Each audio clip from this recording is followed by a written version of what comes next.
The first question is what sort of economic and workforce development programs would you support or propose to bring jobs to the county? Well, Joe, that one's easy for me.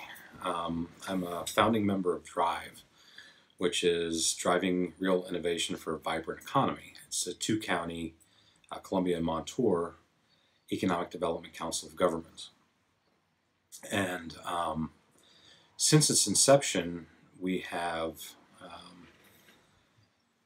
really had quite a bit of investment into our community and have helped the private sector attract or retain more than 400 jobs. So with Drive, we also support Focus Central PA, which is marketing end, and we have appointed Jennifer Wakeman to the Joint Rail Authority, and Jennifer and I are both on the CEDACOG Natural Gas Cooperative. So there's quite a bit of economic development going on. I could go into it further if you want with, what attracts businesses here, but I'm sure that's not what you want to do. Well, if you summarize it. I mean, some of the things that we have to do to make sure that we attract businesses is to first of all have the infrastructure necessary. So that's one of the reasons that we have the broadband initiative that we do through Drive. With the Natural Gas Cooperative, our goal is to bring natural gas to regions in the county that currently are underserved or don't have gas at all. And there are several ways to do that. It could be with a pipeline, it could be with a tank of compressed gas or liquefied gas.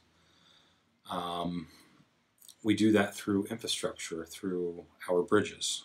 We have one of the best maintained group of bridges, county bridges, in Pennsylvania right now. And, they're generally located in rural areas, but if the farmer has dairy cows and needs to get his product, the milk, to market, they have to be able to go over a bridge that can withstand that weight.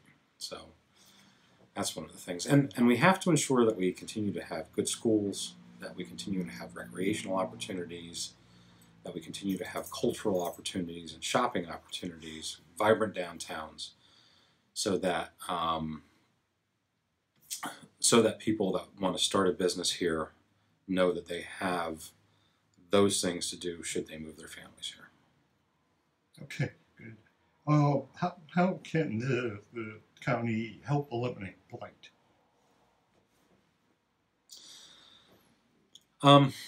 So the county has some resources available to help eliminate blight. One of the major ones would be the CDBG funding. And CDBG is through HUD and DCED, and it is, we can use, I believe, 15% of that funding for blight removal. But really it's up to the municipalities, the townships and boroughs, to have property maintenance ordinances. Now, the one thing that we have done over the years is we've had several grants through CEDACOG. They've obtained those grants for us and they administrate them for us. And each grant cycle is about $500,000. And what we're able to do is go into people's homes that are low to moderate income and bring their homes up to code.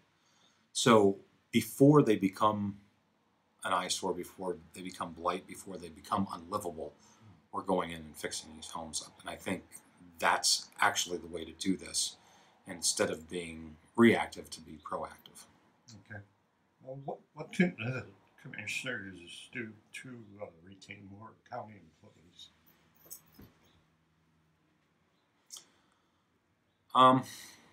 So several of our offices have pretty good retention.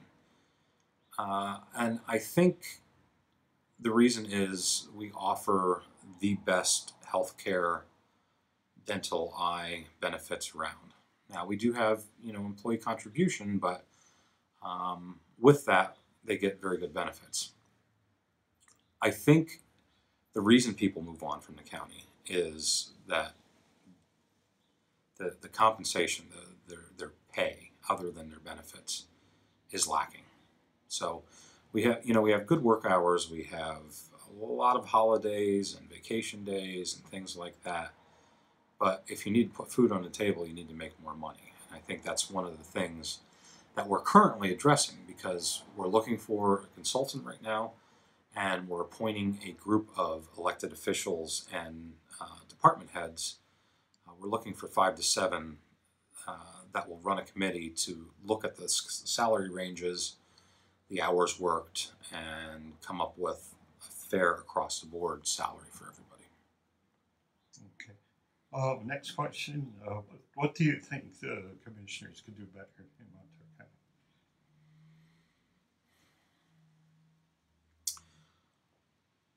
I think one of the problems that we've had, especially recently, we have so many projects going on, and they're good projects, and they're projects that will eventually save the taxpayers money.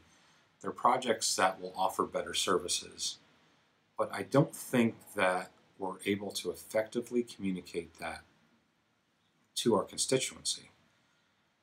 There seems to be a lack of understanding of what we're doing and why we're doing what we're doing.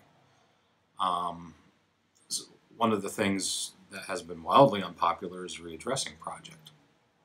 But with the readdressing project, we now have a consolidated 911 center. We're going to have a new radio system. People are going to be safer. First responders is going to make their jobs easier. And all of this at a cost savings, because really the Commonwealth is looking at consolidated agencies to give funding to this. So that's why we have the funding we do. We're going to have a system that's estimated at $10 to $15 million and is costing us $3.2 million.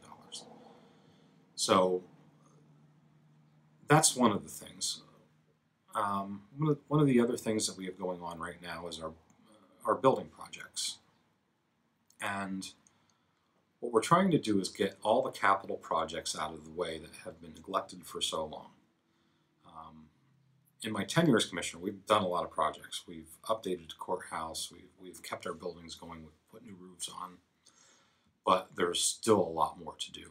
And I think people see the price tag and go, "Wow, how are we going to pay for that?"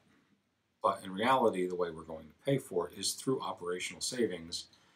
And then we're going to have buildings that we can put on the market that are very marketable here on Woodbine Lane, that hopefully will spur private investment, more jobs, and a greater tax base. Okay. And last but not least, what other key issues do you see the county facing in 2020, and what are some possible solutions that you have? So in 2020 will be the continuation of all the projects we have going on right now, all the building projects. We have that. We have put. We have a bridge right now in Anthony Township that we really need to get completed. And probably the biggest thing right now is trying to get our voting machines updated. So right now we have a paper ballot. What we want to do is move to another paper ballot because we're being forced by the Commonwealth to do this. But we want to make sure that we can do this at a very affordable rate, and a paper ballot is easily audited.